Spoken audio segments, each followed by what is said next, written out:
இந்தியாவின் ஓலைச்சுவடிகள் மனிதகுல வளர்ச்சி பயணத்தின் தடயங்களை கொண்டுள்ளன என பிரதமர் மோடி பெருமிதம் தெரிவித்துள்ளார். டெல்லி விஞ்ஞான் பவனில் ஞான பாரதம் என்ற சர்வதேச மாநாட்டை தொடங்கி வைத்து பேசிய பிரதமர் ஓலைச்சுவடிகளை டிஜிட்டல் மயமாக்கும் தளத்தையும் அறிமுகப்படுத்தினார். நிகழ்ச்சியில் பேசிய அவர், உலகின் மிகப்பெரிய தொகுப்பாக இந்தியாவில் சுமார் 1 கோடி ஓலைச்சுவடிகள் உள்ளன என்று தெரிவித்தார்.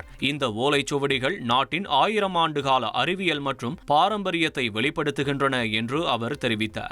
இந்தியாவின் ஓலைச்சுவடிகள் தத்துவம், அறிவியல், மருத்துவம், கணிதம், வானியல் உள்ளிட்ட பல்வேறு துறைகளின் பொக்கிஷத்தை கொண்டுள்ளதாகவும் அவர் தெரிவித்தார்.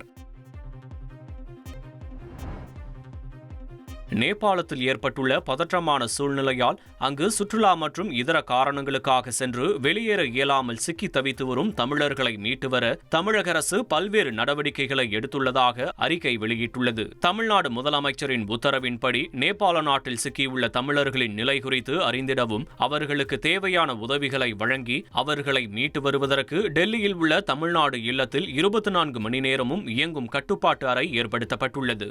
இந்திய வெளியுறவுத்துறை மற்றும் நேபாள நாட்டில் உள்ள இந்திய தூதரக அதிகாரிகளுடனும் தொடர்பு கொண்டு தமிழ்நாட்டைச் சேர்ந்த பயணிகளை மீட்டு வர டெல்லி தமிழ்நாடு இல்ல அதிகாரிகள் தொடர்ந்து பணியாற்றி வருகின்றனர் என்றும், நேபாளத்திற்கு சுற்றுலா சென்ற தமிழகத்தைச் சேர்ந்த 116 நபர்கள் பத்திரமாக இந்தியா திரும்பியுள்ளனர் என்றும் அறிக்கையில் குறிப்பிடப்பட்டுள்ளது. மேலும் நேபாளத்தில் சிக்கி தவித்து வரும் தமிழர்கள் தங்களது விவரங்களை தெரிவிக்கவும், நேபாளத்தில் சிக்கியுள்ள தங்களது குடும்ப உறுப்பினர்களின் நிலை குறித்து தெரிந்து கொள்வதற்கும் டெல்லியில் உள்ள கட்டுப்பாட்டு அறைக்கு தொடர்பு கொள்ளலாம் என்றும் அறிவிக்கப்பட்டுள்ளது.